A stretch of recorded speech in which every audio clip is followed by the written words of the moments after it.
미국이 중국 통신 반도체 기업들에 대한 제재를 강화하면서 글로벌 반도체 시장이 유동치고 있습니다. 화웨이에 이어 중국 최대 파운드리 기업인 SMIC가 제재 대상에 포함된 가운데 전 세계 반도체 기업에 미치는 파장도 만만치 않을 것으로 예상되기 때문입니다.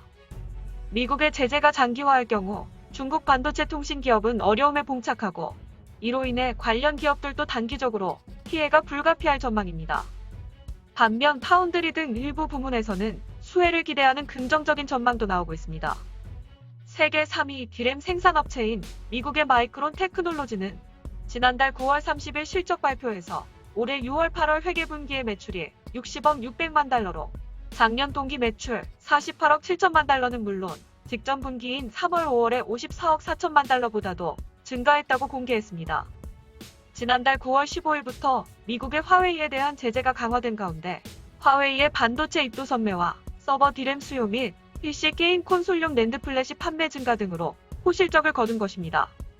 이로 인해 삼성전자와 SK하이닉스의 3분기 실적도 시장 전망치보다 양호할 것이라는 관측이 나왔습니다. 그러나 이날 주목받은 것은 마이크론의 호실적이 아니라 화웨이 제재로 인해 다음 분기에 실적이 나빠질 것이라는 이 회사의 부정적인 전망이었습니다.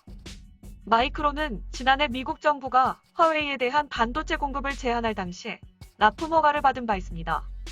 그러나 이날 산제이 메흐로트라 최고 경영자는 지난달 15일 발효된 새로운 제재로 기존의 라이선스가 무효화된 사실을 공개하고 정부에 새로운 라이선스를 신청했지만 언제 실현될지 장담할 수 없다고 밝혔습니다.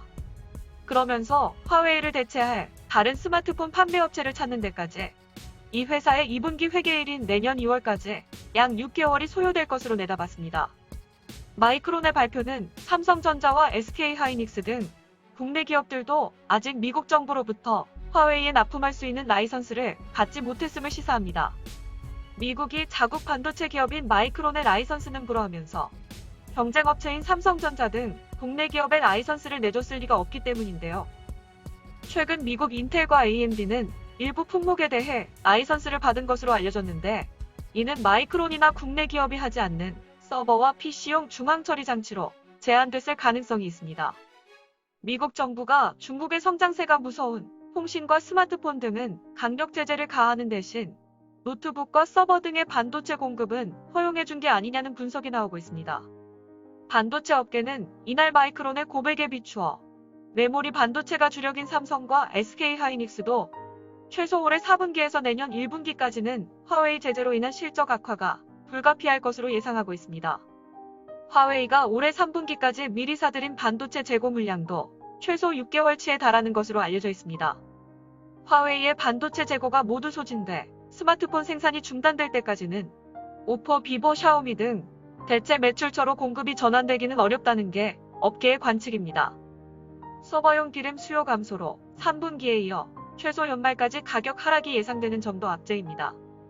반도체 업계의 한 관계자는 11월 대선 이후 미국 정부가 중국과 화해 차원에서 곧바로 제재를 풀어준다면 모를까, 그렇지 않다면 최소 내년 1분기까지는 반도체 기업들의 어려움이 이어질 것이라고 예상했습니다.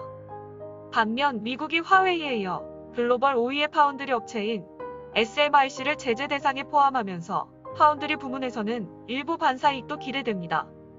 SMIC는 화웨이 매출 비중이 가장 높고 퀄컴, 브로드컴, ON세미, 코보, 사이프러스 등도 주요 고객입니다. 업계는 중국의 다른 기업들이 SMIC의 반도체 생산을 맡기지 못할 경우 퀄컴이나 브로드컴 등 일부 업체의 물량이 삼성전자나 SK하이닉스, DB하이텍 등으로 넘어갈 것으로 보고 있습니다. 글로벌 최대 파운드리 기업인 대만의 TSMC는 이미 내년 상반기까지 수주 물량이 꽉 차 있고 7나노미터 이상 고사양 반도체 생산이 주력이어서 우리 기업의 낙수 효과가 기대된다는 것입니다. SK하이닉스 시스템 IC는 올해 4분기부터 중국 우시의 파운드리 공장을 본격 가동할 예정이고 DB하이텍은 SMIC와 55나노 이상 등 겹치는 사업 영역이 많아 최대 수혜가 점쳐지고 있습니다. 이번 조치로 중국 반도체 시장은 타격이 불가피할 전망으로 보이며 오는 2025년까지 반도체 자급률 70%를 목표로 하는 중국의 반도체 굴기에도 차질이 예상됩니다. 반도체 업계의 한 관계자는 SMIC는 중국 반도체 굴기의 핵심 기업이라며 이번 제재로 중국 반도체 시장 성장세에 악영향을 미치면서 글로벌 반도체 시장에도 지각 변동이 일 것이라고 말했습니다. 중국을 향한 미국의 첨단 기술 제재로 한국 기업들의 발빠른 행보에 관심이 쏠리고 있습니다. 이상 피코TV였습니다. 끝까지 시청해주셔서 감사합니다.